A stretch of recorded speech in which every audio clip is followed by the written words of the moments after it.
feet, and I'm like, it's crushing my fucking feet. And she's like, no, just hold the middle there. It'll warm up and like stomping around. I'm like, it's crushing. And then I take it off, and I was like, I can literally breathe in that. She's like, oh, you can go to the allergy center next to you've got any issues with breathing. I don't know if allergy. The mask is washing my nostrils. Please welcome the teams out. Bulleen Lions!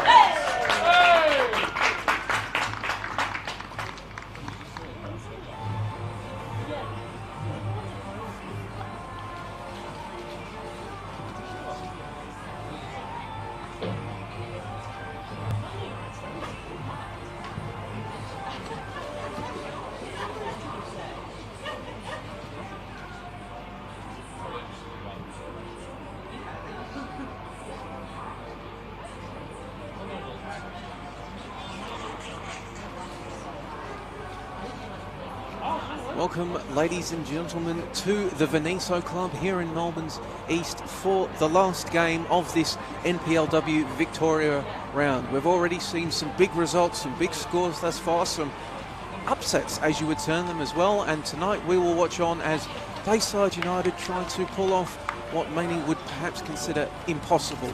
The bottom of the table side coming out here to the VIC Club and trying to take points off FC Bulleen Lions.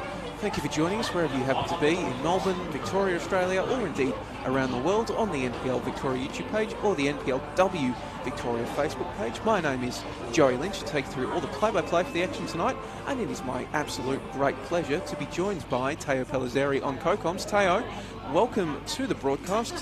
What are you expecting from tonight? Well, I really think it's a question of, do Bulleen want to score early and kill this game off? Do they want to pad their goal difference? Bayside United, to put this in context, have named one player on the bench.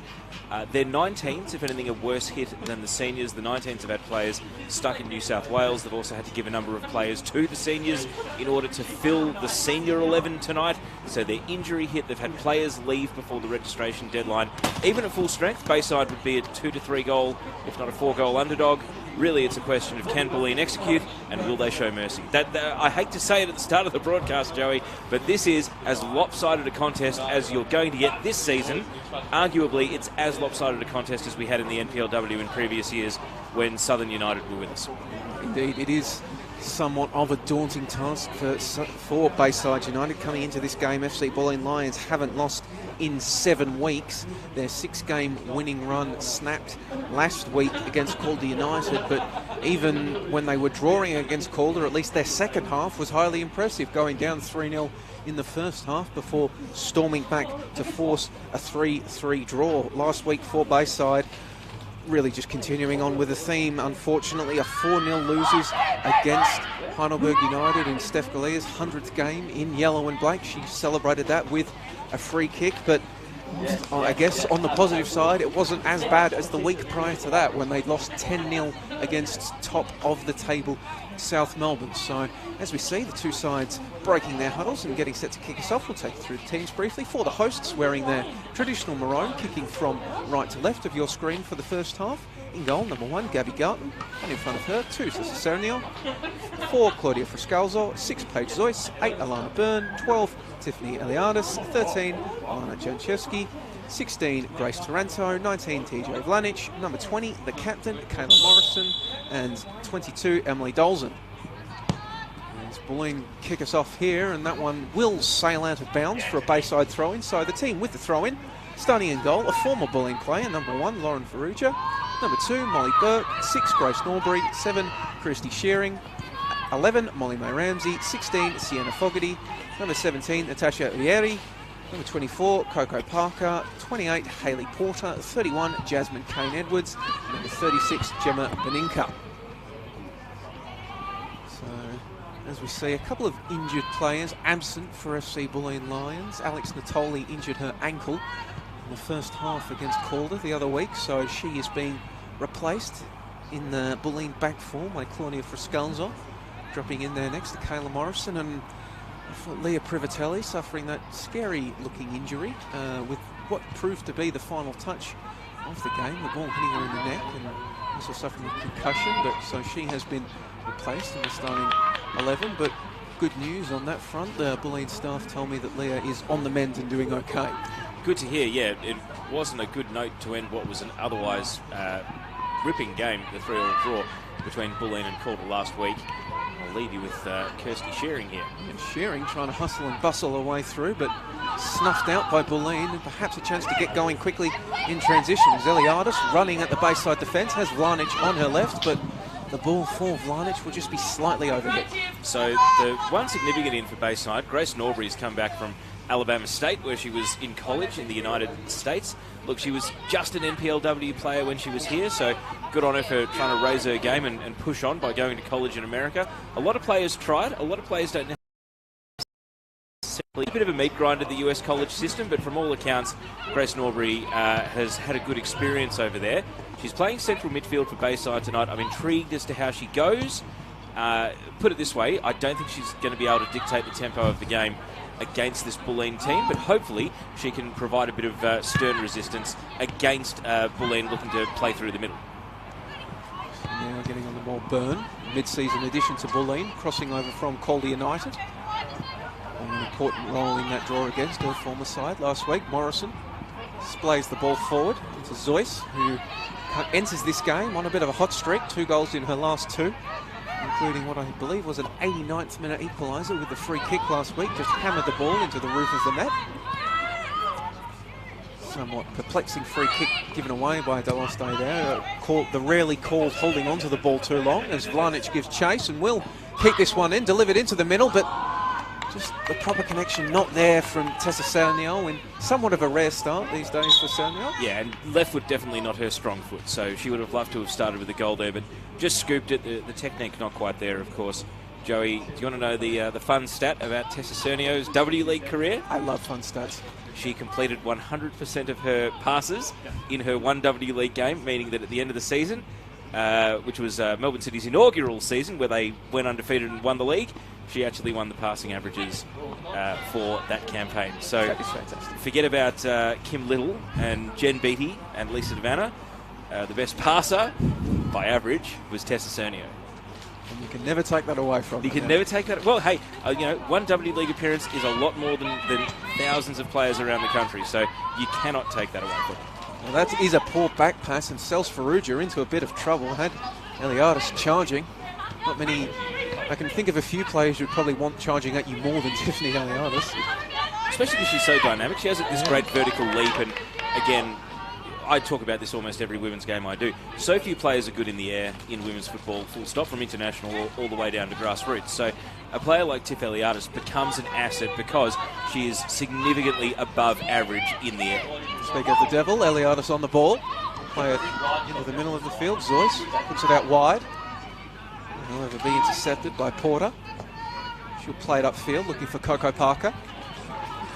And as me and Teo were talking off air, Coco Parker, one of those players you always have to say both names whenever she gets on the ball. And I do have some inside info on Coco Parker because she's come up from the 19s. I'll give that to you at the next break and play. Excellent. Looking forward to that one as the ball is put back into the middle for Byrne. Trying to find Eliadis there. Eliadis playing in a central role early on in this one. Reshuffle, as we mentioned, required from the absence of Privatelli. Janczewski has gone out to the right flank, normally occupied by Leah Privatelli, so Eliadis coming into a central attacking role. That ball will get played in behind Bulleen lines, but Tony Friscals are content to watch it go through to Garton, play a bit of 1-2 with her, and then it's going to get spread out here onto the left flank for Emily Dolzen. Bit of hustle there from Bayside. It was Christy Shearing applying the pressure, forcing Bulleen to work to bring the ball out. Vlanic, back to Morrison. He's obviously gone to the Barbers since the last game, like Kayla Morrison, as that ball is coming through. Eliadis has a shot. Comfortable collection in the end for Lauren Ferrugia. Ferrugia, for a lot of her career, has been an outfielder as well, and combination of seniority and also injuries has limited her to being a goalkeeper, but she was goalkeeper of the year quite recently. It's a credit to her that her career has just persisted for so long, and she is a favourite of plenty in the Bulleen team who would have been a former teammate, so there's a lot of respect for her too. It just probably speaks to your athleticism, doesn't it, that you can go for an outfielder so long and then go back into goalkeeper and win a Goalkeeper of the Year award. As we see there, Molly May Ramsey trying to back down and hold the play up, but difficult ask against Kayla Morrison, as now we see Zoyce breaking forward for Bulleen. Still on the ball, Paige Zoyce. Trying to sneak through, but then was just converged upon by numerous players in grey and orange. And eventually the Bayside defence decides discretion is the better part of valour and puts it out for a corner kick. So just on Coco Parker, has played at Heidelberg and Alamein, but she's actually the top scorer in the Bayside 19s, who are going, they lost 5-0 earlier, or 6-0 earlier tonight, but they are going considerably better than the seniors. And she's also the younger sister of Phoebe Parker, who was a WPL era player for Sandringham and then played the inaugural season at Bayside United. I was a big fan of Phoebe Parker, and she was a pretty good footballer too. This ball is swung in. Morrison lurking at the back post. That's where it's going, but it's just going to find the side netting, and in the end it will have come off a Bayside player, so another corner kick. And you were talking about Eliadis' strength in the air tail. I mean, embarrassment of riches for coach Caitlin Friend, because she's got Morrison, who's probably one of, if not the best player in the air in the WNPL. Well, Morrison also helping us with visibility tonight, as you mentioned, haircut. has gone to the barber and got the peroxide rinse. Is that ball coming in again towards the back post? Morrison was lurking, will come out, sound the goal from range. Ooh. From our angle, it looked good initially. Well, Tessa Cernio, in NPL circles at least, famous for scoring from almost halfway in a Women's Cup final. Can't remember what the sponsor was that year, but in the Women's State Knockout Cup at Lakeside Stadium, so we know she can hit them from distance. And as you said, it is a rare start. Caitlin Friend shuffling the pack tonight, injuries as well. But the strength in depth is what is so enviable for Bulleen. I mean, the fact they've gone and recruited Alana Byrne from Calder, so from a fellow title contender, and she slotted into that central midfield immediately is very interesting. And you see Eliadis trying to play through Zoyce, eventually gets there. Paige Zoyce brought down in the area, and that's probably a stone-cold penalty, and referee Dean Staffrace agrees with me, pointing to the spot. So here in the 9th minute of play, Bulleen chance to take the lead from the penalty spot. Now Zoyce, she won it. Does she take it, or does she defer to one of the seniors in the side? Oh, maybe it's a team rule that if you win it, you take it, because it looks as though Zoyce is stepping up, and this is to continue the scoring streak that you mentioned, Joey. There we go. Can Zoyce make it 3 on the trot? The youngster. Look, Lauren Ferrugia, not the most mobile keeper. I think Zoyce will do it. Zoyce kept out by Bayside United. Lauren Ferrugia must have heard Teo and taken it personally, because she got a hand to it, rolling just teasingly across the goal line for Bulleen, and in the end, Bayside get to it first and put it out. Oh, quickly Kevin Willie score. I mean, what a great save from Lauren Ferrugia. That's save of the season, Joey. That was a well-placed penalty, low to the bottom corner from Paige Zoyce, and Lauren Ferrugia got the fingertips to it. Now the short corner routine, Sarah Neal whips the ball in, and now Ferrugia, well, hold the phone here. So Lauren Ferrugia looks like she has come to play tonight. Well, hopefully that's a good sign for Bayside, because they're going to need her to turn on the game of a lifetime based on the first 10 minutes at least. But hey, the longer Bayside frustrate Bulleen, you never know. They might go off the boil with their passing or their finishing. So it's really up to Bayside to try and keep this Lions team at bay. You see turnover there. Grace Taranto playing it to Janczewski. Janczewski losing the ball as she tried to carry it in. But in the end, Taranto doing enough to win it back.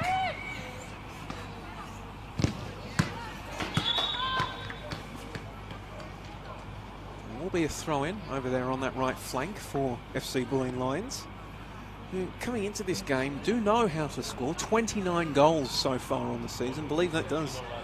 If it doesn't, well, it might have been leading the league. I think South's 10 goals against Bayside a few weeks ago probably swelled their average. Yeah, South have 17 goals in 2 games alone, so yes. A 7 and a 10 will certainly help you along, and they won.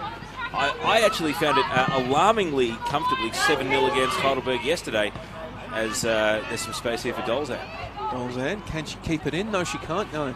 Yes, looking at the live ladder as it stands right now, South Melbourne, well, goals for 44. Yeah, so I mean, they've scored 10 in one game and 7 against Bulleen and 7 against Heidelberg, so not a surprise there. Yeah, so the next best is FC Bulleen Lions on 2019, playing their game in hand. It was Bulleen in this game, attempting to retake second position, which is now, we'll briefly pause as Vlanic bursting down the left flank. The Serbian international plays it in, will get flicked on, but Serenior can't control it, and then Faruja swallows it before Eliadis can pounce. Nearly turned into an assist, but yeah, first touch abandoned Tessa Serenior on that one. Vlanic is the sort of winger who, if she senses the opportunity to shoot on an acute angle, left foot on the left side, she will do it. We've seen it before here at the Veneto Club, so just watch out for her. If Bayside are going to let her run uncontested down the wing, all sorts of options available to her. You did see a couple of weeks ago when Alamein paid a visit here to FC Bulleen Lions, Leah Privatelli had quite a lot of luck shooting from acute angles, twice on that opposite left flank from where Bulleen are attacking at the moment. I was watching that on the stream at home, Joey. That was a crazy game. That was a crazy game. Beth Mason-Jones trying to play the role of sweeper-keeper. A couple of errors punished by Leah Privatelli from a rather acute angle. There's Porter playing the ball upfield. Kept in by Bulleen. Initially, no. Porter's another one of these new faces. She's come in from the 19s team, having been on the fringes for a couple of years. She normally plays as a number 8 in the 19s team. She also has experience as a winger and as a striker. So, of course, she's playing at left back tonight. It is one of the most famous plug-and-play positions, isn't it, wing back? Just plug and play. Yeah, well, and again, some of these Bayside 19s, they've been getting results. They've been a good team. So the step up to senior football is a pretty drastic one, mainly because if you're good enough to play senior women's, you generally will be in there at 15, 16, 17 as it is. But for the late developers or for the players who won't be comfortable at NPLW level until they reach adulthood, it's still an important division. You can't put the line through players at such a young age. You never know who might mature either physically or mentally and need that division to bring them into adult football. As we see a lovely bit of 1-2 play there, and now Vlanic crosses the ball in. Ball was intended for Serenior. Important intervention coming. Perhaps it might have been an occasion, Tony, talking about Vlanic might, as the game progresses, just back herself to shoot. Yeah, I think Bulleen have said enough of this. This game is still nil. We can't afford to let it drift, because every minute without conceding will give Bayside a bit of belief. You see players getting forward again. The corner coming short. Serenior to Vlanic on the left peg. Whips it in towards the back post. Morrison's there, heads it in, and there's the opening goal of the game. Kayla Morrison breaks the deadlock for her side. The captain with the important goal that you were talking about, Teo. And after 14 minutes of play here at David Barrow Stadium at the Veneto Club, the score is FC Bulleen Lions 1, Bayside United 0. For FC Bulleen Lions, scored by number 20, Kayla Morrison. Captain celebrating her new haircut with a goal. Great header. You called it, Joey. Aerial supremacy for FC Bulleen Lions.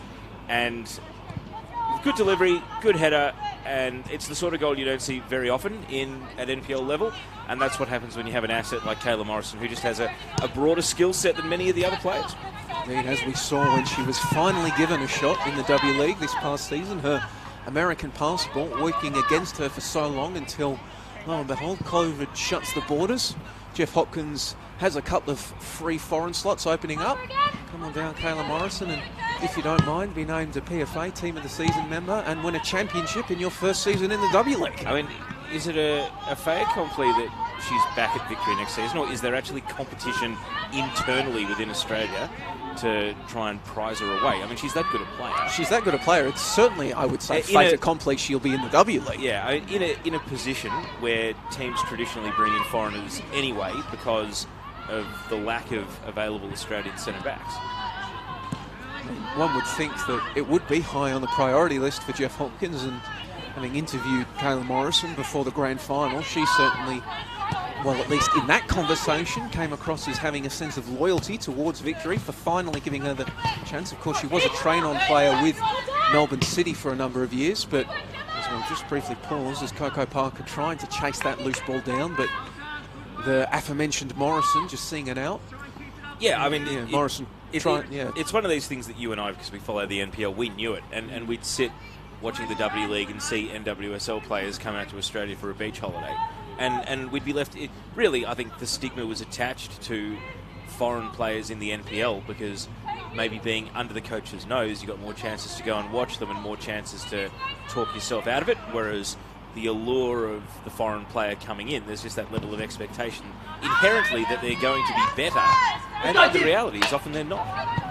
You see, and we'll get back on this conversation, but now Janczewski breaking through. Can she make it 2? The Perth glory-bound youngster, left-footed finish, makes it 2-0 in the 17th minute. Played through, cool, calm and collected from the youngster. Maturity beyond her years as she just strode into the penalty area, picked her spot, beat Farrugia with the left-footed effort to make the score 2-0 to FC Bulleen Lions.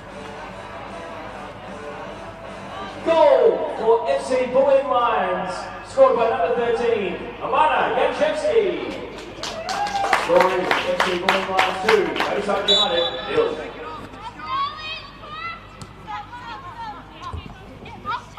Great goal, Joey. No less than you'd expect. I mean, the Bayside knows she's a left footer. They should be paying attention.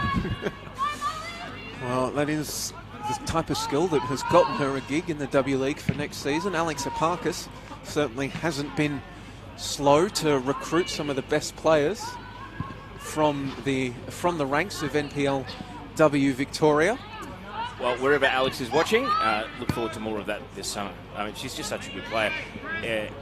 Look, I can understand why she didn't get a look earlier, because you've got Melbourne City doing what they do and Melbourne Victory chasing the title. But in a competition where many players debut as teenagers, it's kind of crazy that Alana Janczewski is going to have to wait until she's, 19? Before she finally plays a W League game. She's ready. She's been ready for a year now. So it's great to see that she's keeping up her NPL form. Indeed, I was out watching FV Emerging play against Calder United in what I will charitably describe as monsoonal conditions out there in Knox earlier today, and seeing another Perth glory-bound player there, Claudia Miocic. So if the Victorian teams won't play these youngsters here in the NPLW tail, at least somebody will. Well, I think part of the reason that the mentality has shifted a bit is there's now a bank of content with these games being streamed on a regular basis. So it means that coaches around the country have no excuse not to follow in. That was a good intervention there by Molly Burke to keep Bulleen from breaking through the lines, and then she'll get it back and play it to Farrugia. After some initial plucky resistance, we call it, from Bayside, the dam threatening to break. 2 goals up are Bulleen in the 19th minute of play. I think part of the risk here, though, is will Bulleen switch off mentally? I mean, this, all due respect, this is a team that they are better than player for player. I'm not sure there's a player in the Bayside team that would make it into the Bulleen starting 11, maybe into the squad. But, yeah, it's a bit like some of the situations. We can talk openly about this. It's a bit like some of the situations that Galaxy and Southern United found themselves in last year, where really, I think all things considered, Southern probably conceded about 150 to 200 fewer goals than they would have if teams had left their foot on the pedal, which is saying something because they copped 282 as it was. So really, it's about mental application for Bulleen now. Do they want to score 10 tonight, or do they want to score 5? It's really up to them. Task, of course, made harder for Bayside by the fact that, well, they have scored 6 goals so far, Teo, but unfortunately for the side in grey and orange, 5 of them are now residing at BT Connor Reserve. Rachel Sturton leaving during the COVID-enforced break that the league went through and signing with Preston Lions, where she has, I think, 4 goals in 2 games. Yeah, and I think the other problem is there's no Amanda Stevenson tonight. So when they had a 3-pronged attack of Molly May Ramsey, Mandy Stevenson and Rachel Sturton, even though tactically Bayside didn't do a lot to support them from midfield, at least as a front trio they were capable of scoring a goal just from the interplay between those 3. Tonight they're playing a different formation. They've got Coco Parker next to Molly May Ramsey. To be honest, I think Ramsey's best position, is in goal for starters, but if she insists on being an outfielder, then central midfield. So the fact that she's their almost lone striker up there really tells you how depleted this Bayside team is. And it's just cruel. It's just not fair. Now Vlanic cutting inside. Top of the area. Iliadis. 1 touch, 2 touch, 3 touch. Takes a deflection and goes out for a corner kick. And I don't think you can hold it against any of the players out there. They're going to play to the best of their abilities. And hopefully, for our sake tonight, they're going to keep trying for the full 90 minutes. It's really more a product of half the battle in NPLW, putting a competent team on the park, is recruiting.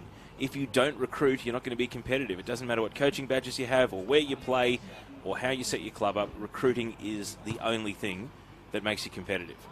As that corner kick is just delivered straight into the side netting, and it's a task been made even more difficult, I guess, for the sides at the bottom of the table this year, Tayo, in the fact that we do have the VPLW second tier now, and we do have the prospect of promotion in the years ahead there. So these ambitious sides in the second tier splashing money around and giving these players that maybe, you know, at a time would have been impact players for your Baysides or your Box Hills. There's now the offer of maybe a bit more money in the second tier and a chance to win a game every now and then and chase promotion. Yeah, and look, you know, I think it really will stay with play here.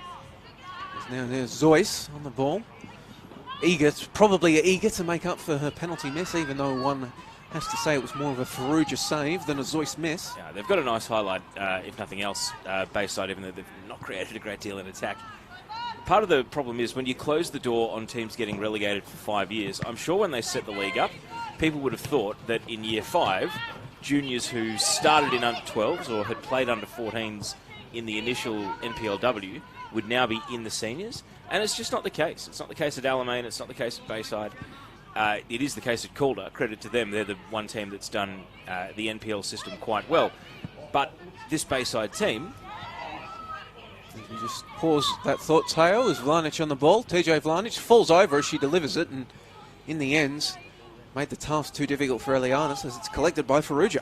All really that's happened with this Bayside team is, you know, they've finished down either at or near the bottom every season of the NPLW. Relegation would have been a mercy for them. They would have found a level they can go and play at, and there's no better evidence of it than the fact that Galaxy and Southern United are winning games on a regular basis in State League 1 this, or in Women's VPL this year. And yeah, you'd have to say the concept of how NPLW was set up in 2015 and launched in 2016 was flawed because it hasn't done what it set out to do. In theory, tonight's Bayside team should be full of players that had played juniors at the club, and it's not, really. I mean, one of the only survivors from that inaugural season is Kirsty Shearing, and she was a senior player then. She's still a senior player now. Vlanic steals the ball away there, but she's converged upon by a number of players. But fortunately for Bulleen, Kirsty Shearing, adjudged to have brought her down unfairly. Molly May Ramsey standing over the ball, making sure that it won't be taken quickly by Dolzen.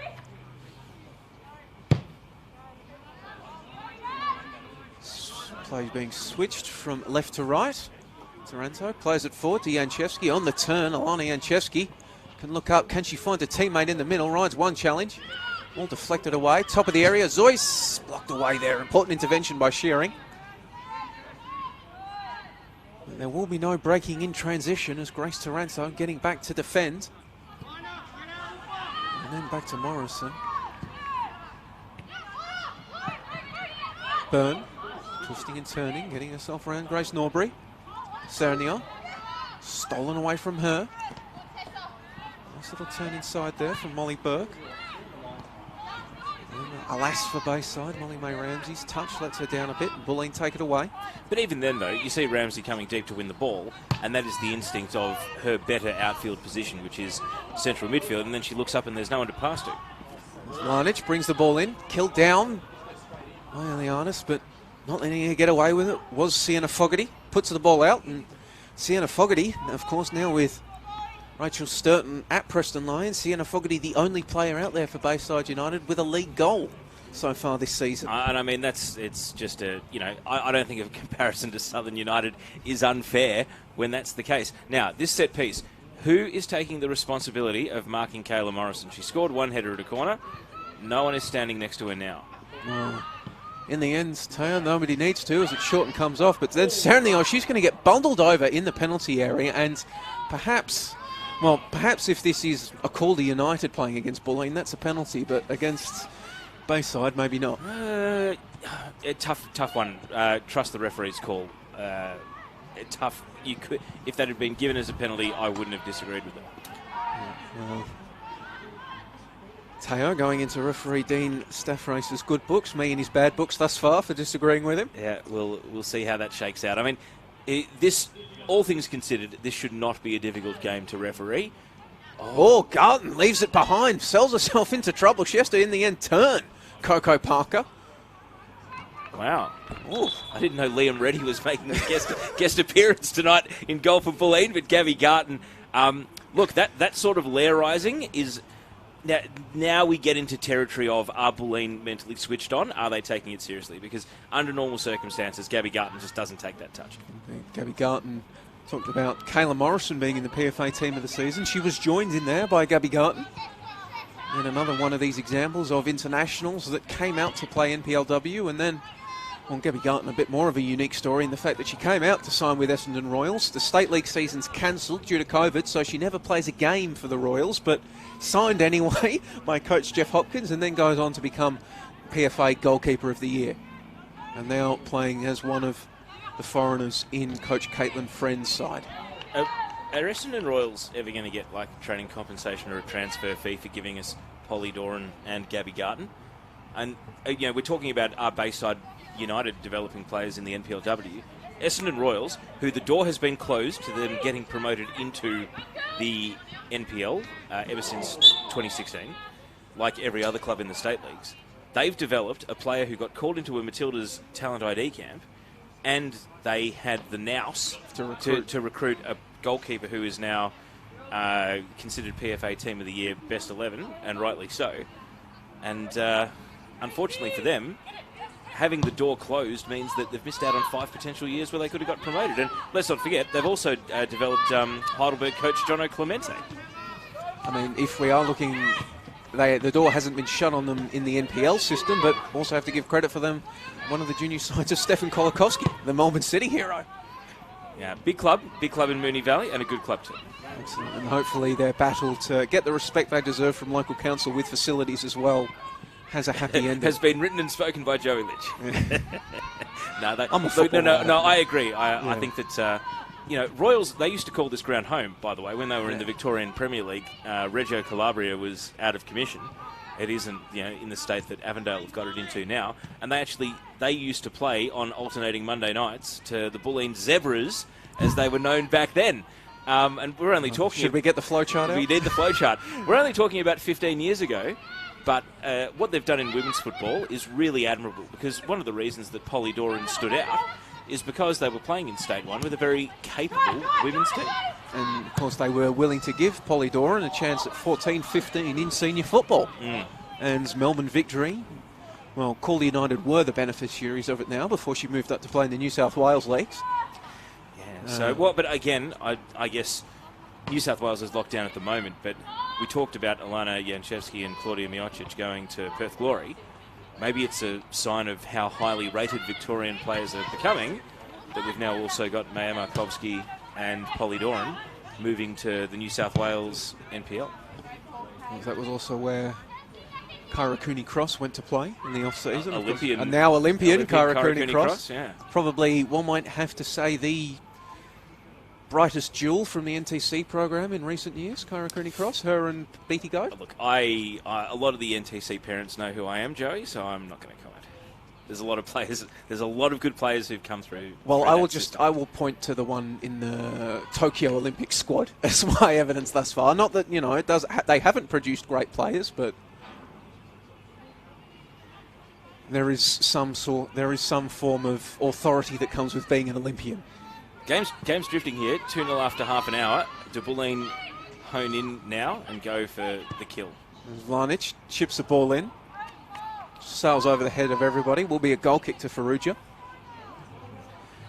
Just in the Facebook comments, Chris writing in to say Lauren Faruja with the Michael Jordan meme after Teo's comment that she wouldn't take the penalty.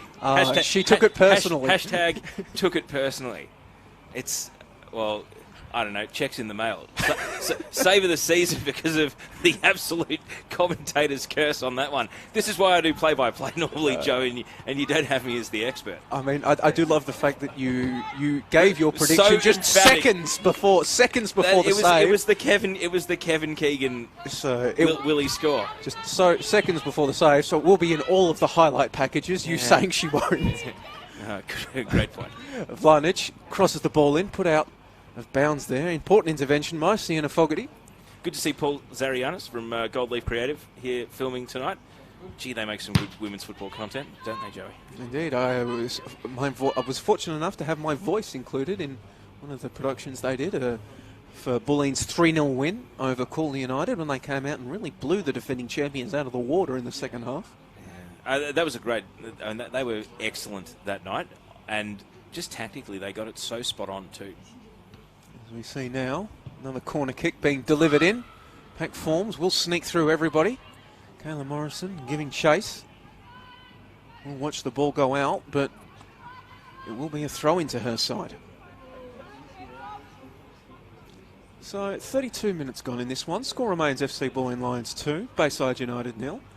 And I guess the good news is for Bayside, Teo, is that they did cop the 2 goals, but it wasn't a third or a fourth or a fifth immediately after. Yeah, I guess the frustration for them is because they're getting nothing going in attack, it's becoming increasingly demoralising having to play just what feels like a half-field defensive training drill for 90 minutes. At least when they had Sturton and Stevenson up top, they knew that they were always a good chance on the counter-attack. I think back to when they played South Melbourne at Kingston Heath about 6 weeks ago. I'll let you take this corner. Looks like this will be an in-swinging left-footed corner. Delivered in towards the near post. Players arriving, still in there and alive. Players poking and kicking at it. Somebody get a clean look. Eventually it comes out to Dolzan. She falls backwards and then no luck with the follow-up effort either as it's skied over the bar and a goal kick.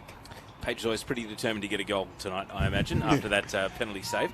That one going over the bar. But yeah, they lost, I think the score was 5-1 in the end, but only after South Melbourne subbed on Melina Ayres, who scored a 20-minute hat-trick at the end of the game. With 20 minutes to go, they were 2-1 down against South Melbourne and accountable because they were capable, especially on that big pitch at Kingston Heath, of hitting a team on the counter-attack. But Rachel Sturton leaving for Preston Lions, I mean, it speaks to a number of the different factors that are at play. It's that Preston are in line to get promoted along with the Burundara Eagles into the NPL, and they have every incentive to acquire the strongest possible team and, to be fair, to be NPL ready when they get there. And I think if it was Preston Lions out here playing Bayside tonight, Preston would be a cut above. I mean, they went to penalties with Box Hill. They probably, all things considered, should have beaten Box Hill in the Cup.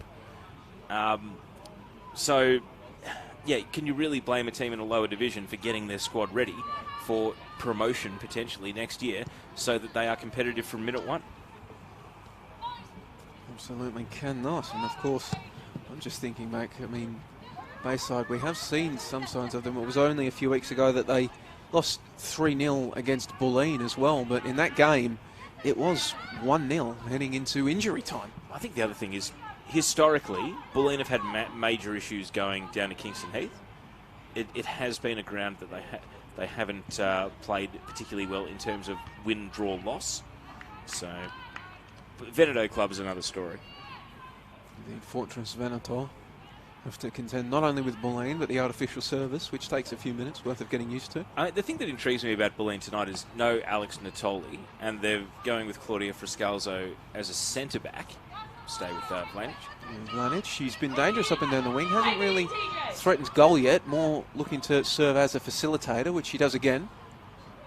Hanging out there, twisting and turning. Eventually Emily Dolzan, she'll get a chance, and then drives a right-footed cross in. Players were arriving. Kept alive by Zoyce. Now Byrne battling for it. And Alana Byrne's going to do very well to just play the ball out to her captain, Morrison. Morrison directing traffic. And Chesky. Byrne has options to her right. Instead, she's going to drive inside and look towards goal. Deflects away. Vlanich is there waiting. Can she keep it in? No, she can't, but she'll get a chance to send the corner in. Yeah, Alana Byrne's got a very good long shot.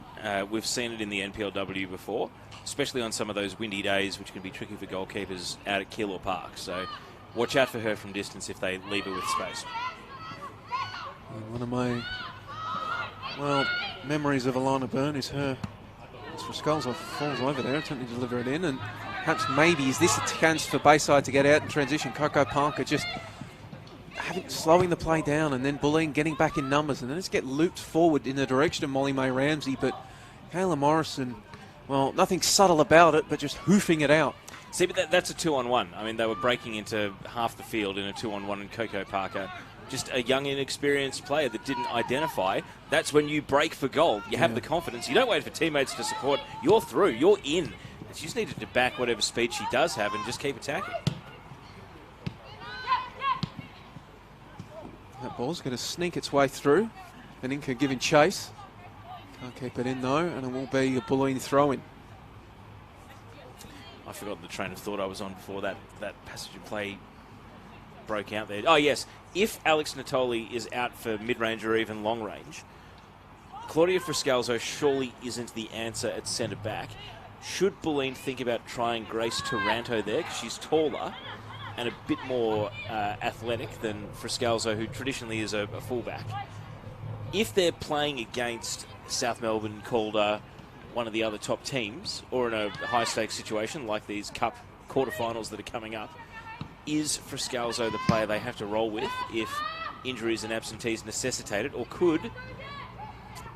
Pawns is shearing, trying to bring the ball inside. Going to win a side a corner kick. Goal kick. I think Alana Byrne has been tried at centre-back at times when Calder have been in games like this where it's a disparity in ladder position. Not the tallest player in the world. Not the tallest player in the world, but a player who can definitely clear the ball and has a bit of grunt. Yeah, can read the game and isn't afraid of the hard stuff, I suppose.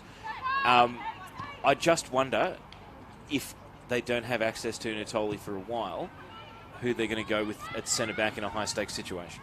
Well, you were pontificating on what they would do against South Melbourne without Natoli. You won't have long to wait, Teo. It is next week, potentially one of the games of the season. FC Bulleen Lions attempting to gain as Vlanic delivers this ball in, header in, and that's the third goal of the game. In the end, it is Tiffany Eliadis gets her goal. Was a steaming cross into the area, and just launching herself upwards was Tiffany Eliadis to send the thundering header in. Really no chance whatsoever for Lauren Farrugia. That's the third one of the game. And we'd been talking about it earlier, Teo, hadn't we? The aerial supremacy firstly showing through with Morrison and now Eliadis. I mean, how often do you see two-headed goals in a women's NPL game in a single half? That was a great cross, great header. And Tiff Eliadis, who has gone through so many peaks and troughs with her career. She's been almost a player who's had a W League season on and then a season off. And it's also been reflected in the undulation of her NPL form. Of course, she won 2 gold medals back in the old WPL. So we know that she was a prodigious young player. And she's still incredibly talented, still fit, still athletic, still such a good player. And it's just great to see. Good goal, well executed. And even now she is on 7 goals for the season. FC Bulleen Lions leading scorer. Still a bit of work to do if she's going to track down Melina Reyes atop the goal scoring standings. But I think part of the problem is when Melina Reyes, even against a team like Heidelberg, who at times have been very hard to beat and have even beaten Calder this year, when Melina Reyes just rolls out a hat-trick against them, you know she's going to be almost impossible to catch in the Golden Boot race. I think Melina Reyes, at an NPLW level, is probably the definition of a scores when she wants type player. She's just a cheat player. Yeah. Byrne from range. I described her as a cheat code in a video game in a game earlier this year. She's just too good for this level, but like so many players who are established W League players that aren't getting top overseas deals, i.e. a professional deal you can go and live off overseas, they get stuck in this no man's land between what do they do when the W League ends and in this incredibly long off season. And I think Melina Reyes is a player who, if the W League was 25 games or 30 games, she'd be pushing up towards Matilda's consideration because we would see so much more of her. It's these interminable waits between W League seasons which do such a disservice to her development. This ball now, perhaps a chance for Bayside.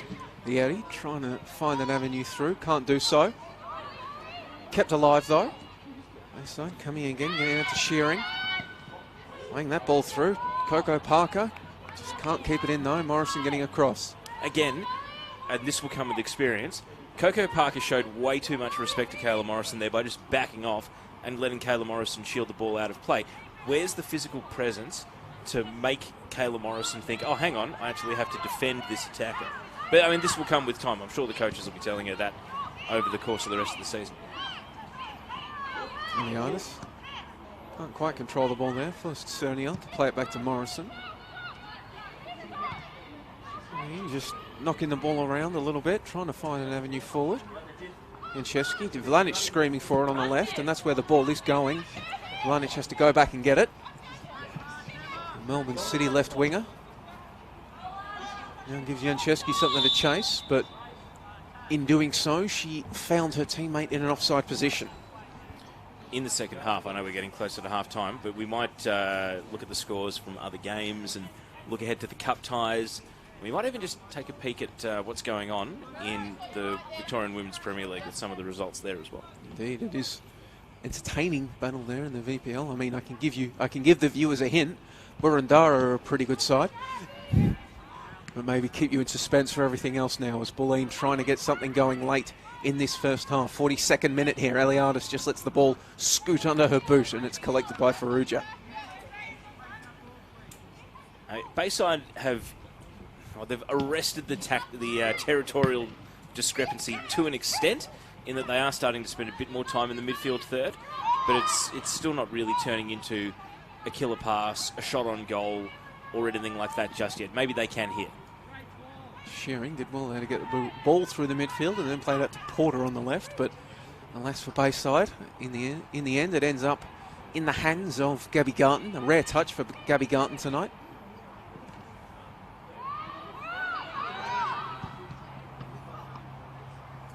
It's been a heck of a journey for Gabby Garton, even if we take the Australian bit out of it. You can describe Gabby Garton as a Minnesota-born, UCF and Rice University alum who played for River Plate and represented Argentina at a Women's World Cup. I mean, it's a very windy journey. Yeah, and now we'll just come back, but that will be offside in the end. Molly May Ramsey unable to just get herself in line with the Bulleen back four. Argentina have no excuse for not being way better in women's football, and you might remember when they came out here in 2019 for that Tournament of Nations. Yes. I think we got a bit of an insight then into sort of the administrational gaps that had meant that men's football is a way of life there, but women's football isn't. To be honest, I wouldn't be surprised if they explode and become a top team once they get things right off the field. Lanic tries to drill the ball in. We'll get a second go at it. On her right foot, and in the end it was bending back, giving Farrugia something to work with, but really, I guess, speaking to the massive problem in women's football in general in South America, isn't it? So we've seen Brazil accomplish some things, of course, but it did somewhat take perhaps the greatest women's player of all time to drag them out of the mire and actually take it, well, not even properly seriously, but somewhat seriously. I am, of course, talking about Marta. But, yeah, just the rest of South America, just a really disappointing lack of investment and care paid, given the footballing culture that exists in that continent. Colombia will be the next strongest country for a while yet, but I hope that Gabby Garton will still be playing by the time her era in Argentina is seen as a bygone era, because they've professionalised and they've harnessed what love exists for the game, and so that the women's game is equal or reaching the point where it can be considered comparable to the men in terms of, maybe not on-field performance, but in terms of administrational support, organisation, how seriously the clubs take things and stuff like that. Because we have seen that when administrators are willing to back women's football, we've seen scenes in Spain and France of full houses. Joey, I've just received a very interesting message that will be part of our State League One chat in the second half. That is the teaser for the second half, if you're going to stay with us. As we see Donzan unable to keep that pass from TJ Vlanic in. Would you like a hint? I'd love a hint. It's a player who is not playing in this game tonight, but would have been earlier in the season. 1 minute of added time. I can take a guess who that might be. I think we might have talked about this player. We haven't talked. No, we haven't. We haven't. No. Oh, I'm very much in suspense now as we get through the 1 minute of added time. That's called a teaser right here on the NPL Victoria YouTube channel. There's Vlanic, unfortunately for her, can't control the ball there. Chance now for Coco Parker to come away with it. She will get it to Vieri for a teammate. Shearing it there on the left. No doing. Now the ball in there at the feet of Alana Byrne. Trying to swing a ball forward. Important intervention there from Sienna Fogarty, because Eliadis had a step on the Bayside back four and would have been in. Now Eliadis on the ball, but she won't get a chance to do anything with it as referee Dean Staffrace blows half-time for this contest here on Sunday evening, the last game of the round for NPLW Victoria. And the score here at the half-time break, FC Bulleen Lions 3, Bayside United 0. Striking early were Bulleen through a couple of goals. Faruja having a penalty save, but in the end, I guess, Teo, Bulleen, they're 3-0 up. They're doing it comfortably. Probably could have a few more, but at the same time, we're clearly not seeing Bulleen go pedal to the metal in this one, are we? No, and I don't think it's an understatement to say that by far the best highlight of the first half was Lauren Faruja. Making you look like an idiot. One of the saves, I want to focus on the positive, with one of the saves of the season. Absolutely brilliant penalty save. And again, the only hope was if they'd been able to frustrate them for longer than they did. Obviously, you know, breaking through and scoring the goal. First goal took the pressure off. Second goal made the game safe. Third goal, now it's a question of how far Bulleen. So, again, this isn't a criticism of the team Bayside put out here tonight. I just hope they compete and try for the full 90 minutes.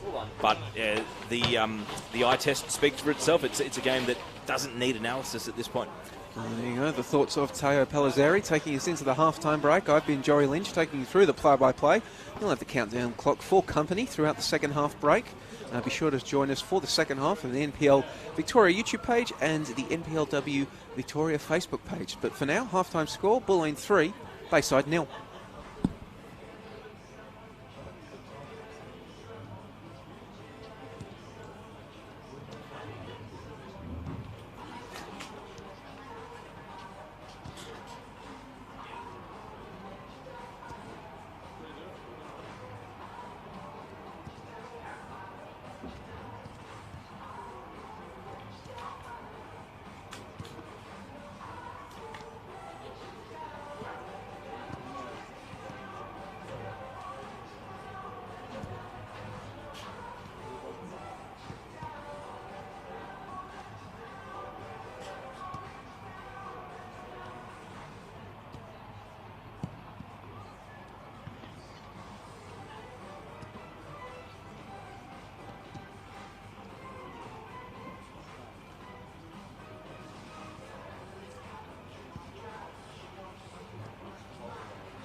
Ladies and gentlemen, please welcome the team back out on the pitch for the start of the second half.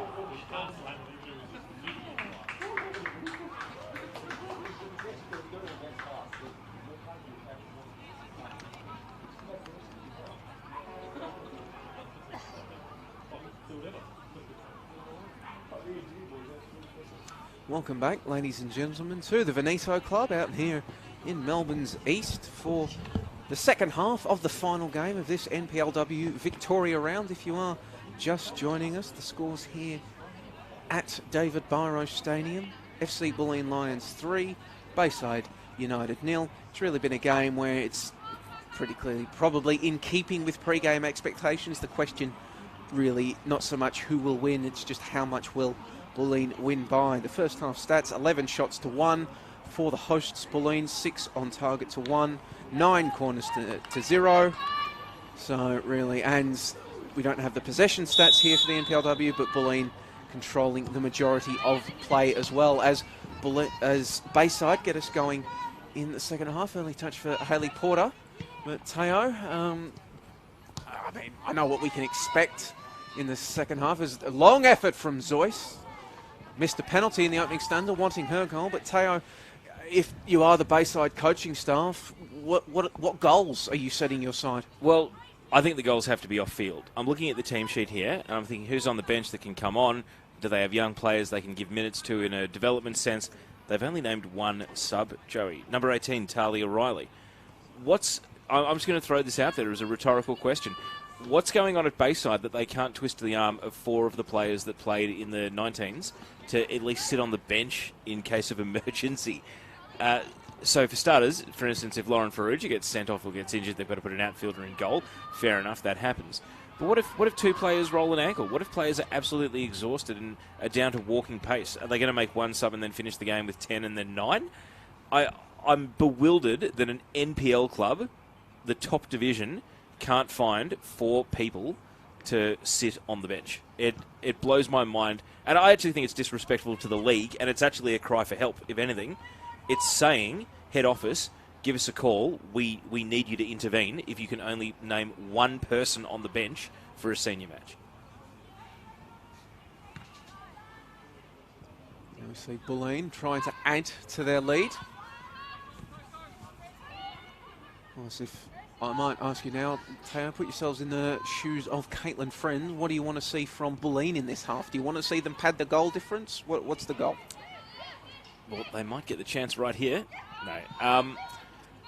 They've named a young bench, and I think that Caitlin Friend will, without totally swinging the momentum of the game or interrupting the rhythm of her team, I hope she puts minutes into as many of these players as possible. Tala Dwyer's a backup goalkeeper, so we probably won't see her. But Aroa Little, Rosie Roger, Rebecca Salvaggio, Cassie Carmen. Carmen's a very experienced youth team player that's been at Bulleen for a number of years, but Little, Roger, we've seen them play seniors briefly. Rebecca Salvaggio, I wouldn't know the first thing about her. So I think Caitlin Friend will integrate them into the team. But let's not forget, I think every single one of the Bulleen players out there knows that they're already in hot competition for their starting spot and won't want to be effectively, sacrificed as charity. So I think it's a very enviable position to be in as a coach. Also, you must keep in mind for Bulleen, as well as league play, they also have Nike FC Cup to think about. Of course, talk about mismatches, maybe another mismatch awaiting them in their quarterfinal, playing against bottom of the VPLW Melbourne University in their meeting, as well. Zoyce trying to play the ball in, poked away by Bayside.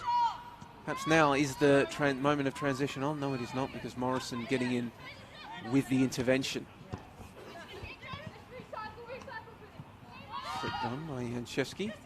No doing. Janczewski doing battle there now with Shearing. Vietti plays it back to Shearing. It's a bit of interesting scheduling for the Nike FC Cup. We've got one quarter-final this week, and then 3 the week after. The game this week, South Melbourne versus Casey Comets. All credit to Casey Comets, because they actually knocked Bayside out. So I think that was just the second time a state league team had knocked an NPLW team out of the cup. In fact, I know it was. This ball gets delivered in. Players waiting for it in there. Serniel from range just couldn't get it to dip low enough underneath the crossbar. Serniel, one of a number of pings she's had tonight.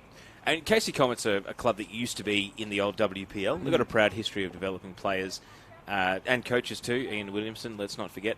And Alex Gummer played for that club. Alex Gummer, a prodigious watcher of these streams. Yes. She is watching. Say hi if you are, Alex. Hello, Gum. No, so look, they're not going to lay a glove on South Melbourne. Let's be fair. But top of the table, but the club, now that the daughter promotion is back open, the club can be aspirational for players in that southeast corridor, and they'll have a bit of stern competition from Southern United, sort of rebirthing back in a competitive level for them. But they're a proud club with a good history, and I think South Melbourne will potentially rotate their team as well. The only thing is with South Melbourne, they've never won the cup, so they don't want to take it too lightly.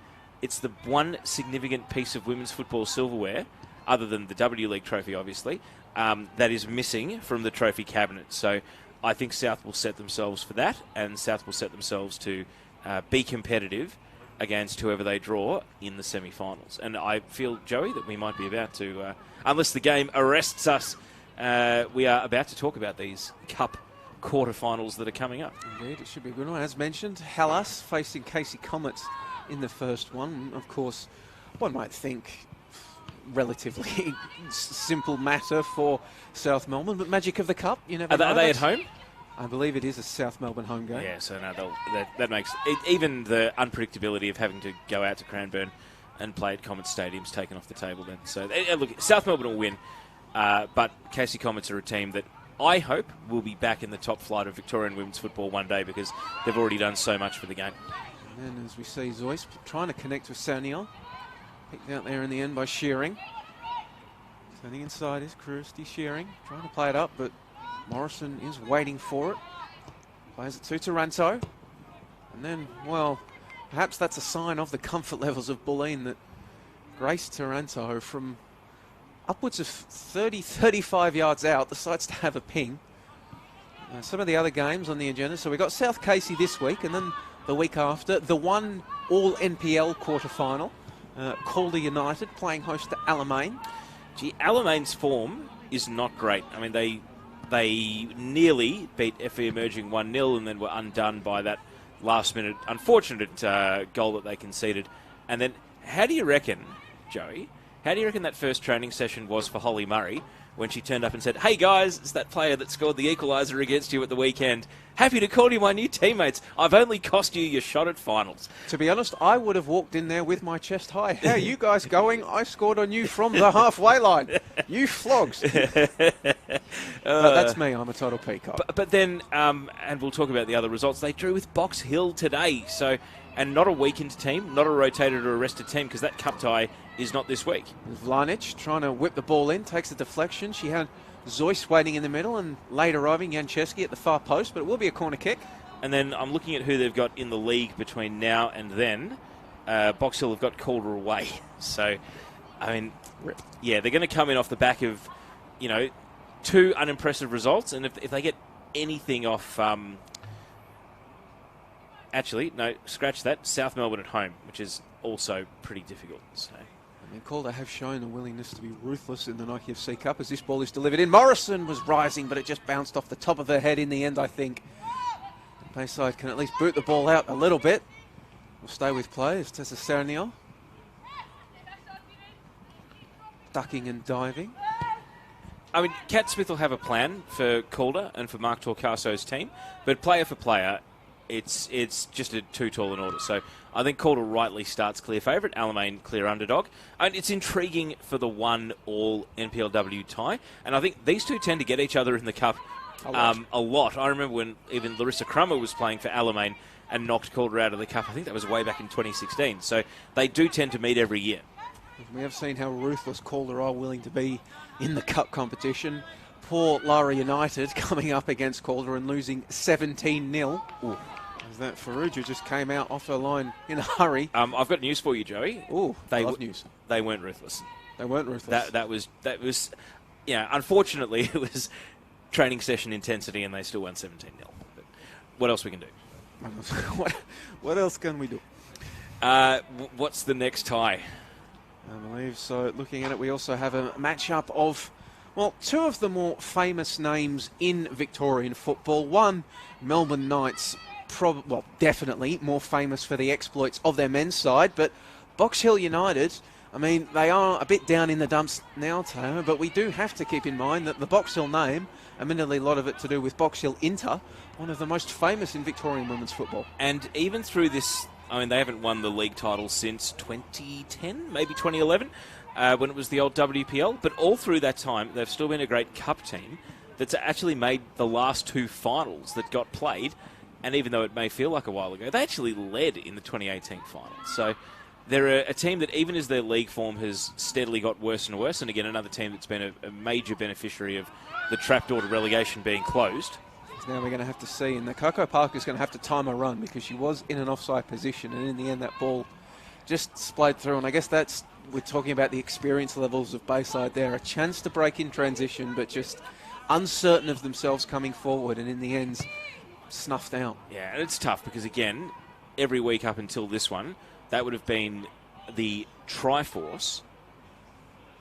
Now this one, trying to keep it in, was Nolson, but it just goes out. That would have been Ramsey on the right, Stevenson on the left, Sturton in the middle to go and do something with that.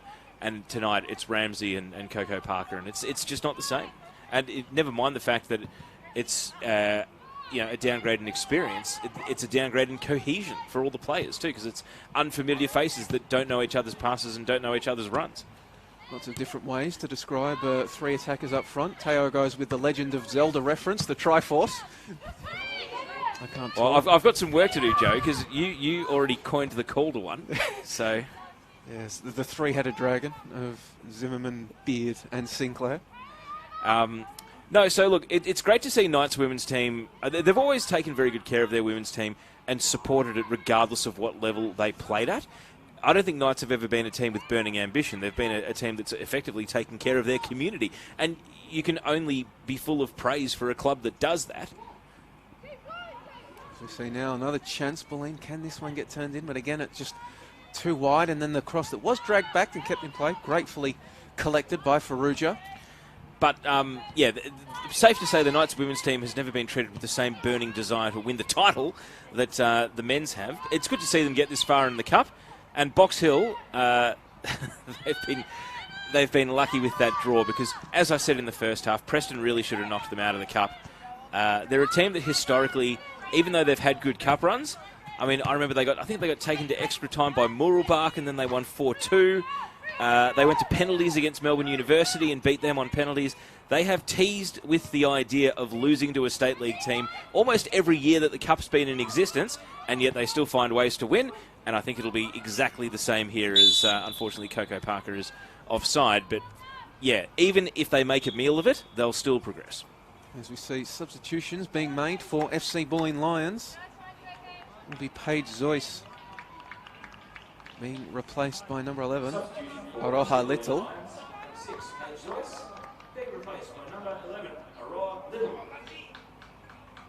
Aroha Little entering the field of play, one of these youngsters for Bulleen, getting a chance to strut their stuff with just over half an hour remaining in this second half. And if Tom Somani is watching, we now have 2 players eligible for the New Zealand national team on the field. Tash Reary, who has already played for the New Zealand Maori representative team in the Bayside lineup. And now we have Aroa Little, who is in the same boat. And I've received word, as she gets her first touch here, Joey, that being a New Zealander, Melbourne-based Kiwi international Rebecca Stott, who, as we know, has been battling cancer in recent times, and thankfully it's good news on that front for Rebecca. But apparently Stotty has taken her under her wing and is her mentor here at Bulleen, which is great. There we go. That's great fantastic to hear. And Tom Somani will be happy because it's Kiwis taking care of Kiwis here in Melbourne. Tom Somani getting set to take New Zealand to the Olympics. I think that is his last role with the New Zealand national team before he steps away, is it not? Or was he stepping away after the World Cup? As now we'll pause on that thought, as Bulleen flattering to deceive again with their second half attacks. As we know, New Zealand are playing Australia in the Olympics. So, yeah, if there's one team we don't want to stack it against, I mean, I can't remember the last time the Matildas actually won a game. Not sure if you can, Joey, but we definitely can't lose that one. I think it would have been Olympic qualifying against China. So more than a year? Yes. Yeah. Was it against Vietnam? I can't remember who we played last in the qualifiers. No, we advanced out of the group that included China and then had to beat Vietnam in the playoff. And the lights went out. Yes, that's right. Yeah. We're talking March 2020. Been a long time. Back just as the world was beginning to lose its mind. That game played, one of the first played in front of no fans because of the pandemic. And then the world stopped for a while. Yeah, I still think at that time we considered that, unfortunate for Vietnam, but it had never happened here. And then in 3 weeks, little did we know. Life comes at you quickly. Especially in football. Yes, Fogarty gets that one. As I found out with that penalty kick in the first half. Oh, dear. All right, so, yeah, I'm tipping Box Hill to beat Melbourne Knights. What's the next, what's the fourth and final quarter-final in the Women's Cup? Well, it is the aforementioned game that we had, FC Bulleen Lions against Melbourne University, who, Melbourne University, State League 1 champions in 2019, having a bit more of a difficult time with it this year in the VPLW. I mean, there's a pretty easy reason for that. It's because in 2019, they had a player called Elena Reid. And Elena, and I'm not saying this lightly, and people who know me know that I'm a pretty good judge of talent, Elena Reid is a W League standard player who, if she actually played W League, would have been good and could have even been in discussions to be a fringy sort of Matilda. She is that good a player, and you take that player out of a State League 1 team, that's the difference. That's the difference between champions and being bottom of the league. We'll stay with... no, we won't. I mean, they have other good players, the Brocchies. They used to have Bridie Siri back when they were contending for the league, and she's since gone to Heidelberg. Melbourne Uni are a great club. Like, they are a fantastic women's team. The only problem is university rules meant that they couldn't have junior teams, and it meant they were never really in the conversation for NPL. So it's a cruel irony that now that you can get promoted, this is the year that Elena takes a year off. And I have no bias here. I've never even met her or spoken to her. I am basing this purely on what takes place on the field. They had a W League standard player who was dominant, and now she's not there. And, of course, they're bottom of the league, and they will get spanked by Bulleen in the Cup as a result. Pick your scoreline.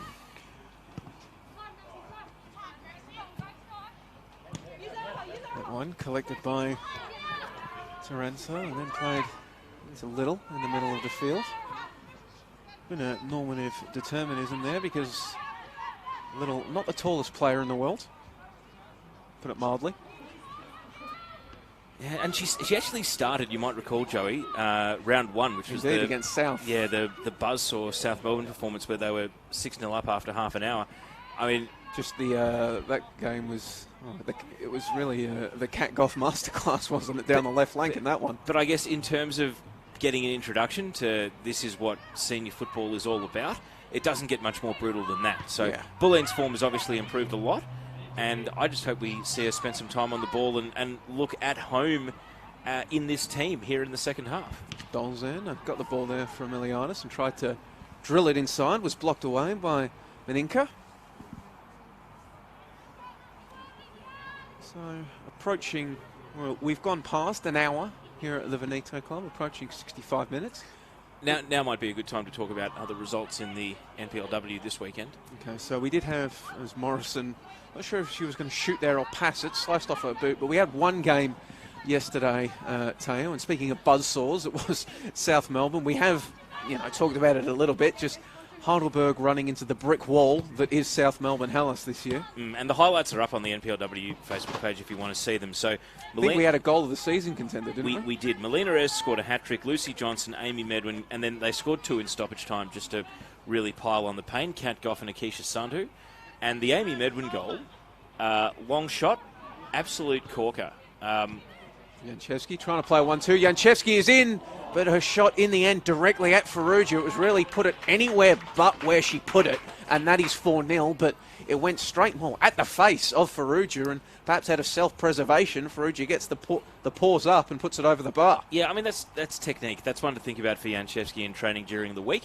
Finishing training there, it's a decision, but it's also the technique there because I think the stock place it goes is exactly where she shot it, so it's really more about shape of the body, swing of the foot, and putting it either side of the keeper. Good save. I mean, reflex save by Farrugia at close range too, so credit to the keeper. As we see now, TJ Vlanic preparing to swing this one in swinging left-footed. Eliadis arriving, and now it is 4-0. Second headed goal of the game for Tiffany Eliadis. Just probably standard drill from the training track recently, really. TJ Vlanic just putting the ball exactly where she wanted it, on the top of the 6-yard box, and then Tiffany Eliadis just rising high, meeting it with a powerful headed effort. Farrugia no chance, and the score now, we see Bulleen Lions 4, Bayside United 0. Yeah, we saw it in the first half, not as thrilling a goal or a header as Tiff's header in the first half, but again, what's that, 2 goals from corners in this game for Bulleen? So I think every coach around the league will use tonight's stream as their prep footage for how to defend set pieces against Bulleen, and they'll have to defend them far better than what we've seen so far. Has been actually that one a bit of a new look there from FC Bulleen Lions on the set pieces, because I have the last 2 games Bulleen played, I was calling them with Marissa Lordanic, and we both picked out that Bulleen tend to like to just have Morrison break towards the back post and then try to loop it onto her, as we see substitution. Next break and play, I reckon, for Bayside here. They're one and only sub. Yeah, I mean, no guesses for figuring out who's coming on. Will be Talia Riley. Just a question of who will be departing the field for the Bayside, number 18, as we wait for fourth official to reveal all, and it will be number 36, Gemma Beninka. Substitution for Bayside United coming off number 36, Gemma Beninka, replaced by number 18, Talia Riley. So the one ace up the sleeve of Coach Terry Tynan enters the fray. Well, it's another player out of the 19s, and I'm just going to my cheat sheet here. From South Melbourne, originally from South Yarra in the juniors. Very good on the ball dribbling, and actually known to Amanda Stevenson because she came from a similar part of country, New South Wales. Mandy Stevenson from Tathra, I believe. So we'll get to see what she can do here at NPLW level. And Janchevsky skies that one over the bar after a nice bit of combination there. Play there with Little. And apparently, Talia Riley's one of the lucky ones that didn't get stuck in New South Wales and got back over the border in time before statewide lockdown. Other Bayside players have not been so lucky. Do you know what was it a team thing? Was the under-19s touring or something? No, I don't know how many total players it was. I just know that some have been stuck over the border, which is, I mean, obviously all NPL is off, so right on Mo is safe for another week in Sydney, but not good for New South Wales. Indeed, as now we've seen just Coco Parker battling for the ball. Eventually it's going to come out to Shearing. She'll carry it back inside and maybe look up to switch it onto the right flank. Said she's just forced to go back to Molly Burke in the centre of the Bayside defence. Bulleen have got a double sub lined up here as well, so Caitlin Friend's going to turn to her bench now. As we see number 23, Cassie Carman, coming on for 16, Grace Taranto. Substitution for FC Bulleen Lions. Coming off number 16, Grace Taranto, replaced by number 23, Cassie Carman. And substitution for FC Bulleen Lions. Coming off number 19, TJ Blenich, replaced by number 21, Rosie Roger. As you heard from the ground announcer ringing out over the ground, the other substitution is TJ Vlanich, being replaced by Rosie Roger. So the alliteration favourites, Cassie Carman and Rosie Roger. I did compare them to characters from Marvel superheroes, would fit right in with Peter Parker and Bruce Banner. Well, by day, Cassie Carman, we don't know what she does, but we know that by night she's an NPLW footballer. But as someone who's been in Bulleen's junior system for quite some time, so again, she'll relish these minutes. And Rosie Roger has had some exposure at senior level this season. Just another very diminutive player, so really looking for the confidence of showing that she belongs at this level. Now the ball getting plugged in there in the attacking left flank for Bulleen. Now we got sidetracked from talking about South Melbourne versus Heidelberg, the 7-0 result, Joey. But yeah, Amy Medwin's goal in that game, contender for goal of the season, fantastic long shot. And Medwin is good for one of these about once a season. But I remember the goal she scored, we were there, against Calder as well. So I reckon she's got 2 of the top 10 at the moment, which is pretty good when you're a full-back. See that ball carried forward. First touch for Cassie Carman. Dolzan bringing it up, getting it to Eliadis. She'll bring it inside, play the ball to Little.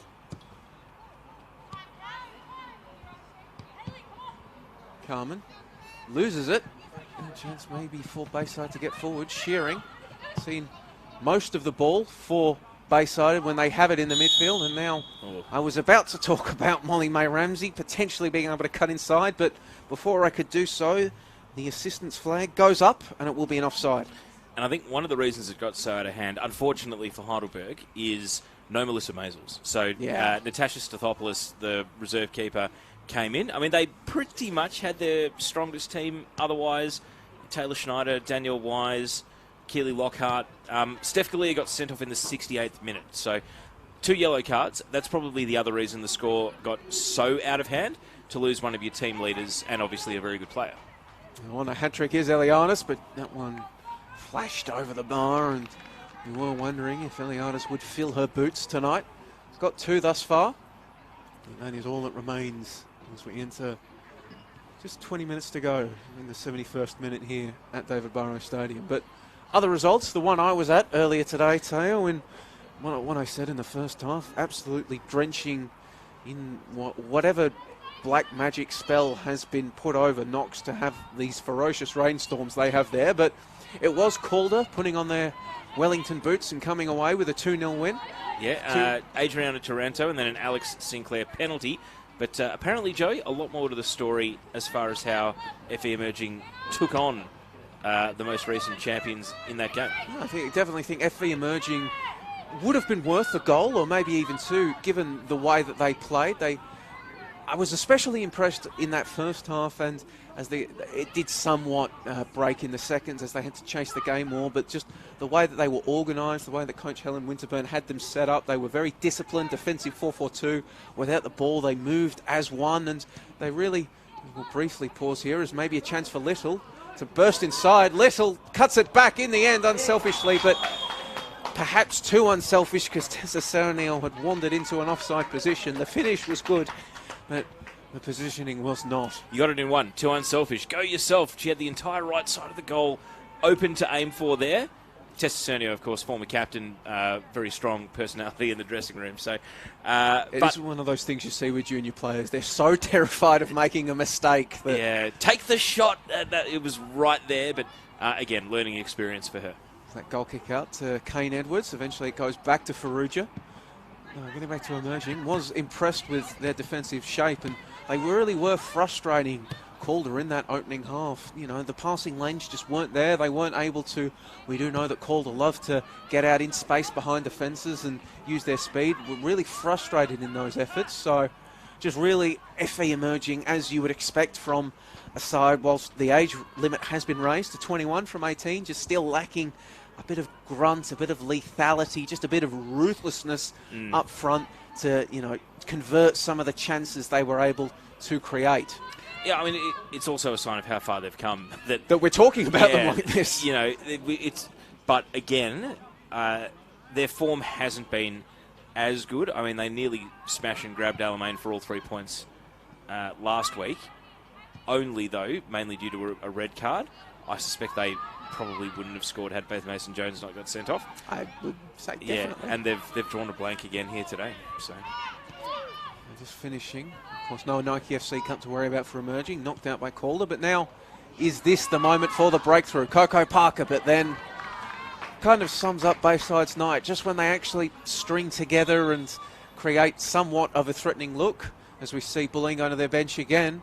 Just they create the threatening look, and waiting for them is a Melbourne Victory W League champion in the form of Kayla Morrison. Coming off, number 12, Tim Eliadis, replaced by number 24, Rebecca Salvaggio.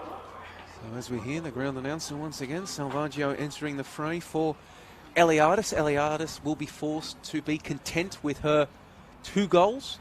I mean, I feel sorry for Coco Parker there, because that was Bayside's best move of the game. And Parker's in, and then, surprise, Kayla Morrison. So, yeah. And that one coming in, and Parker again getting a shot. Ball fell to her in open play. And Norbury. Norbury as well. Good look at this. Just Bayside just floating around and threatening, but Bulleen shutting down the danger. Now perhaps another chance. Rieri is dispossessed.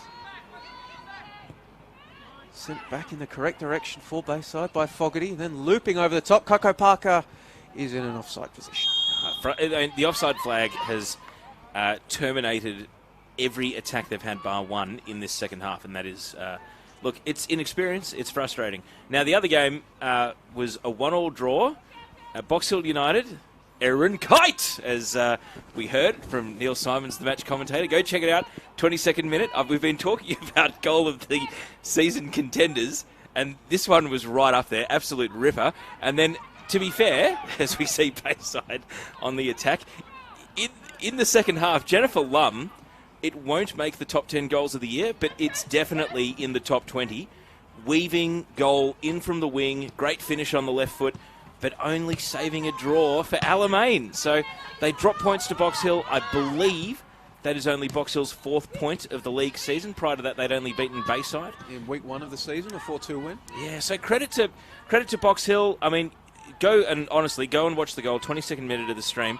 They celebrate it like it's the World Cup final, Joey. They were so excited, and it's that infectious enthusiasm and team buy-in, which, even though they're having a horror season, 4 points, minus 24 goal difference, only the 1 win, it gives you hope that they are building something there. And again, it's another proud club with a great history in women's football, so that they have every reason to be emotionally invested in what they're trying to do into the future. Indeed. Box Hill into famous. Probably, well, Calder have had some fantastic seasons over the years with the amount of wins that they've had, but probably speaks to the history of Box Hill that even some of those seasons Calder had probably just not at the same level of those famous intersides of the past. Well, and the other thing is the COVID break meant that it kind of denied Bayside and Box Hill the second chance to play each other. I mean, they would have had that marked in the calendar. I do believe it was the first weekend we lost. Would have been at Bayside. Yeah, when the lockdown came. So, I mean, it's tough for both teams. Bayside led that game in round 1 against Box Hill, who then overran them and won 4-2. They would have both had it marked in the calendar as a chance to win a game, and, instead they come back and have to play a different segment of the fixture, which has been really difficult for them. But all credit to Box Hill for getting a draw today, and Alamein will be kicking themselves because really, all things considered, they should have banked 6 out of 6 the last 2 weeks, and instead, the top four has had the chance to just extend their gap. As you see Kane Edwards there, splay the ball out onto the right flank. Riley, the second half substitute, forced to go backwards. Now space on the left flank if it can be found, and indeed it is going to get played through. Can Porter keep it in? She can't. So another chance goes begging. That did look promising for Bayside. Acres of space to operate in on this left flank. So next week, we have a Friday game called at Box Hill, Keilor Park on Friday night, 8 p.m. Saturday afternoon, 3 p.m. at Knox, Alamein versus South Melbourne. 3 p.m. at Olympic Village, Heidelberg versus these Bulleen Lions. So the availability of Melissa Maisels will be crucial to that. If Maisels plays, that could still be a real banana skin because Heidelberg at home and on their day... They took Calder out. They beat Calder. They only lost 3-2 to South Melbourne the game before they met, I think it was the weekend prior to lockdown. So we know what they're capable of. Bulleen got hold of them here at the Veneto Club, but at Olympic Village, I think that could be game of the round. And then on Sunday, FE Emerging hosting Bayside at Knox. And given that FE Emerging have been goal shy in recent times, Joey, they would again want to turn up the gears. I know they beat Box Hill recently, but that's an important one for FE Emerging after effectively drawing a blank 2 weeks in a row. The 1-1 draw against Alamein, mainly due to a goalkeeping error. And then they probably lost the player that scored that goal. And then, the player that scored the goal left the club. And then, of course, today's 2-0 loss. So, also, Bayside, we'll see how the post-mortem from this one goes. And if they can field, for starters, a full bench. You see there the passing by Janczewski, intended for Rosie Roger. Just went past her, and then Faruja will go out, collect it, bring it back into her area and pick it up. Now, we've teased it for long enough, Give Joey. me this State League news. Yeah, it's time to talk about Women's Victorian Premier League because that is the division where 2 teams are getting promoted into the top flight at the end of this season. So I think we should probably just take people through that, just so as well. We'll pause for Janczewski. But so 2 teams promoted at the end of this season. No relegation from that league. Two more teams promoted in 2022 to bring us up to a full 12-team NPLW. And then we will have full promotion and relegation between the tiers from 2023 to welcome the Women's World Cup to Australia. Which is fantastic. Couldn't be happier. The only way I could be happier is if we'd just bitten the bullet and given City, Victory and Western United, same as the men, let's not forget, their own NPL teams. They have the NPL teams in the men. They're all there in NPL 3. In effect, Calder and is Western United's. You say that, but Calder still had their own 5 years of history that was built entirely out of Eric Sarianos and Mark Torcaso and the Keilor Park Club. So, really, if anything, Western United has grown their women's program out of Calder, yes. rather than vice versa. Yeah, they have pretty much adopted a ready-made women's program. But so Friday night. And this is the big signing I was talking about, Joey. The former Bulleen Lions player that has joined Rachel Sturton in signing for Preston Lions, who beat Eltham Redbacks 4-0 at BT Connor on Friday. Olivia Edwards, the Tasmanian, of course, was a train-on 1 season in the W League with Melbourne City, but never got that elusive first appearance. I believe it was the season that Tessa Cernio played for Melbourne City. But it's another handy pickup. A player in her prime years, mid-20s. Ready to join the promotion charge, and Rachel Sturton, former Bayside player, scored 2 goals on Friday night. Hayley Masiti, who I think is ex-Calder, scored the other 2, and they beat Eltham Redbacks 4-0. That ball is sent into Salvaggio. She can't bring it down. Just be played back to Faruja in the end by Molly Burke, and then she'll get it back around the corner to Porter. Now, the other big news out of that division, and this game only recently finished, because it started at 5:15 earlier this evening. Burundara Eagles. They didn't lose, did they? No, they didn't. But they were behind, Joey. For the first, I believe that's the first time this season that they've trailed in a game. They had to come from behind to beat Nike FC Cup participant Melbourne Croatia 2-1. Wow. So, Croatia coming into form at just the right time. yeah, the goal scorer for Melbourne Knights was... Pull up the name in a moment. I'll just have to pause you briefly, Teo, as Bulleen striving forward and then the shot comes in, but it is going to be wide. Emily Jurgic scored the goal for Melbourne Knights in the first half, and so I'm intrigued as to what the dressing room was like at halftime for the Boroondara Eagles, because The phrase hairdryer comes to mind. they were 1-0 down, and then best in the 58th, and former Bulleen Lions player Christina Hall scored the match winner in the 64th minute. So Boroondara's promotion challenge on track, but Still undefeated. They copped a goal. You know, that's a great sign for Melbourne Knights ahead of their cup tie as well. Indeed, coming up against Box Hill in the Cup. We just saw before that Rosie Roger breaking through and unable to get her name on the score sheet.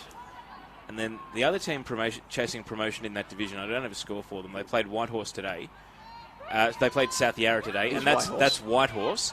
And this is effectively full of Bulleen Yeah, players. it's effectively Bulleen old girls. That's what the team should be called, because they've got M. Bugatti, M. Kopok, Kate Fotopoulos, Daniela Galuccio, Taylor Muir. I'm trying to think who else. It was a who's who of players that have played for Bulleen over the last 5 years. On a burn now. Whipping the ball forward was intended for Rosie Roger. I wonder if it's Fetty Frew playing there, maybe? Not 100% on that one, but yeah, they're in third in that division at the moment, and we were talking about teams that are NPL ready.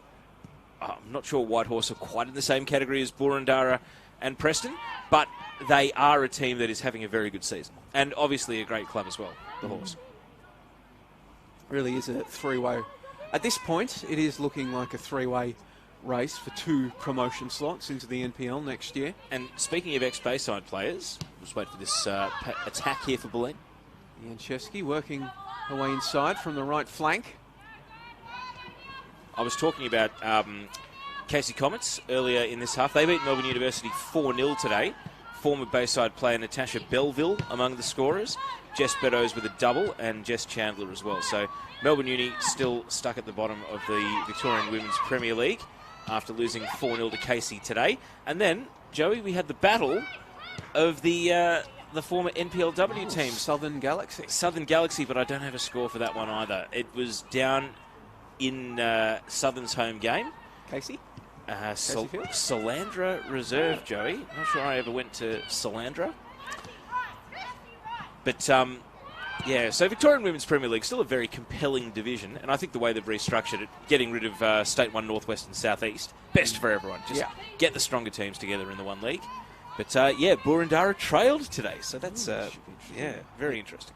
Hopefully, in the years ahead, as women's football continues to grow in Victoria, we might start getting a few streams of that game as well. We already do stream NPL2 and NPL3 games here in Victoria. Now, thanks to our audience, I've probably missed the biggest one, Joey. Oh, hello. Of the ex Bulleen players at Whitehorse. Thank you, audience. Rachel Alonso. And, no, that's not the biggest one. The biggest one of all. How could I forget Liana Iaconis? Oh, that's. I mean, I've had a mare tonight in special comments, but that might be my worst mistake yet. I don't know, the Faruja one. Oh, dear.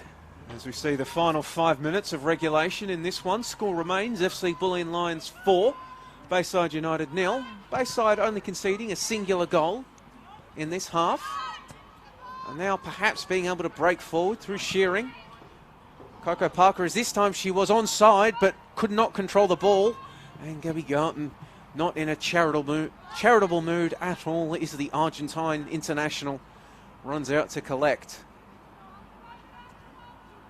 As I always do like to remark on this, Faruja and Garton, the 2 most intelligent players out there by a country mile. They are the 2 that have chosen a position that allows them to wear long pads. Yeah, I mean, we're in the commentary box tonight. I know the effects mic is going, but that's out in the cold, and it is a chilly one out there tonight. Bulleen, I mean, I don't know. This game is 4 points in the bank. They haven't blown us away. They haven't dazzled, but they've got the job Played done. a few youngsters. Yeah, and I think that's important as well, playing those young players. I think a lot of teams would look enviously at what Calder have done, bringing through, Alicia Eke, Sarah Lorca, trying to think of some of the other juniors that have in and around. Raquel Doralis. Ava Grover's Ava another one coming Grover through. is playing this season. Who's that fullback that plays left fullback for them? Can't remember. Caitlin O'Brien. Yes, Caitlin O'Brien. They've had these players that have come through their under-19s, and now we're going to see more of their junior players. Obviously, they had to contribute Caitlin Carriage and Ava Breedis to FE Emerging, but they might come back. I mean, in Carriage's case, might well kick on to higher honours, and Ava Breedis, to be fair, might kick... Hold on. Oh, no, offside again. I was ready to call Coco Barker in on goal there. And Ava Breedis as well may well be a player that kicks onto a higher level. She's only young, though. But I think Calder are sort of the example of what can be done when you invest in your junior players coming through and really entrust them as well and not, kind of ruthlessly try to recruit for every single position. So I think Bulleen are trying to do something similar, and I think that's a credit too. Indeed. Well, I will just say... And their 19s are flying this season, it's worth mentioning. Yeah. Well, I will say, as we are talking about them, the Calder United junior setup, watch this space. Tomorrow, in fact, expect an announcement coming out. I've been sworn to secrecy on that, but a little teaser there. Oh, you're going to have to tell me off air then. In 3.5 minutes' time, plus stoppage. As Faruja gets on the ball and just hoofs it out in the direction of Porter. Cassie Carman came up to keep her company. Now it will potentially come through, and was that the occasion for Rieri to play through Coco Parker? No, it wasn't. I mean, she hasn't stopped trying.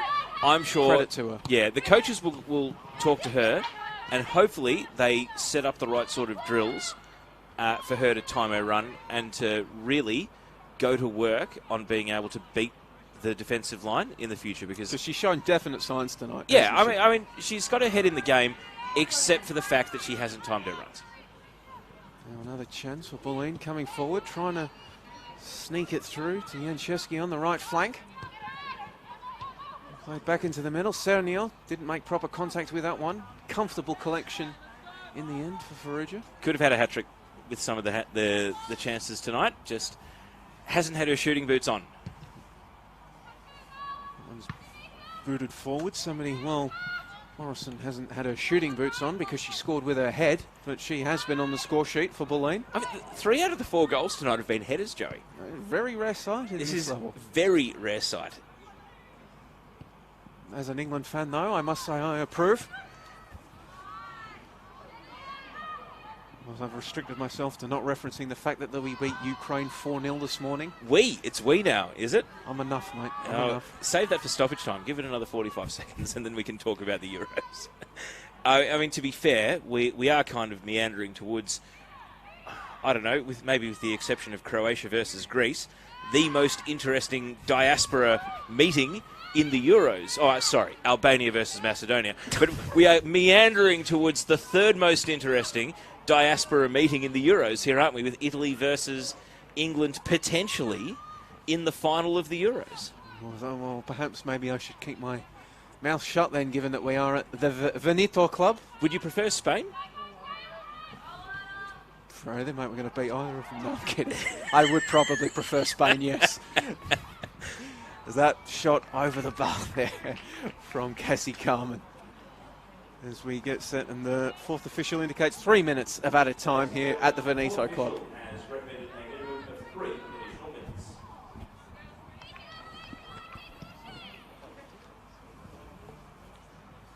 course, we got the European Championships for the men this year, and then the women's next year. And that one's definitely coming home. It will be held in England. Well, I mean, the Dutch are defending champions, aren't they? Yes. And then they really dazzled and thrilled everyone by making the World Cup final in 2019.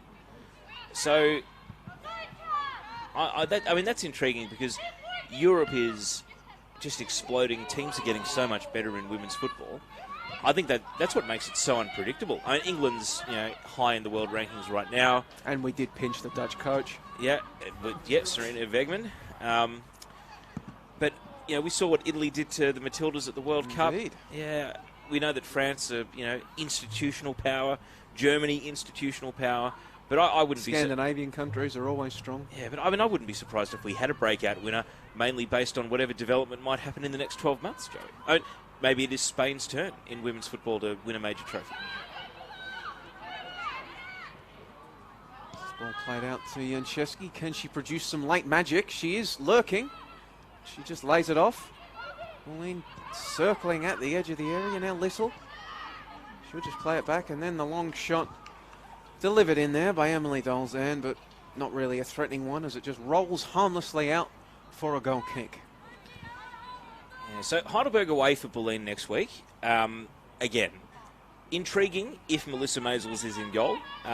Potentially a banana skin. Yeah, Coach John O'Clemente doing a good job turning his side into a nuisance this season, and who knows what they can build on in the future. I think he's doing an outstanding job. I mean, he's getting performances out of players that previously may have been fringy sort of NPL talents, and now they are, no questions asked, starting 11 players in his team. So if one of the aims of coaching is to make the whole greater than the sum of its parts, I think John O'Clemente's already got a pass mark this year.